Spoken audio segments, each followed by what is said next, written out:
Kabul now to the lingering questions over what exactly happened in and around the U.S. consulate in Benghazi, Libya, the night 4 Americans were killed, including the U.S. ambassador. NBC's Ayman Mohideen is in Benghazi for us once again tonight. Ayman, good evening. Good evening, Lester. While the investigation into the killing of the Americans here in Benghazi intensifies today, there was a powerful message for greater unity in the region as protests continued against that American-made anti-Islam film. A prayer for peace from the heart of the Middle East. Pope Benedict holding Sunday Mass in Beirut in front of 300,000 worshippers. His message, reconciliation and tolerance. But there was little of either today as the demonstrations continued. Also in Lebanon today, hundreds took to the streets in an anti-American protest. In Pakistan, hundreds of protesters clashed with police after demonstrators broke through a barrier near the U.S. consulate in Karachi. In Turkey, protesters set fire to the American flag near the U.S. embassy. Demonstrations as well this weekend in Australia and in Europe.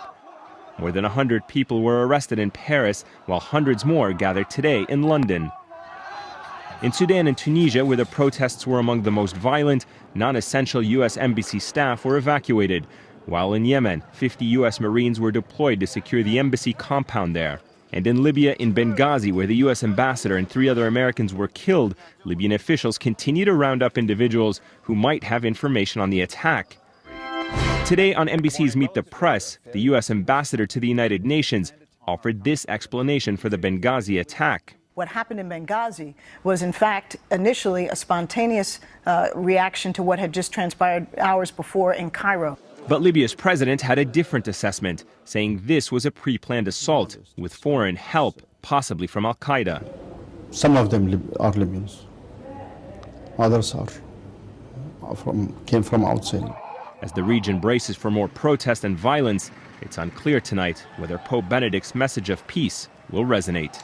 Lester, as the investigation here intensifies, more suspects are being rounded up by Libyan officials, and so too is the intelligence. The question now is whether the government or the U.S. is going to act to bring these perpetrators to justice. Lester. Ayman Mohideen in Libya tonight. Thank you. The sudden flurry of events across the Middle East and North Africa has thrust foreign policy into a presidential campaign that had, up until now, largely been dominated by the economy and other domestic issues.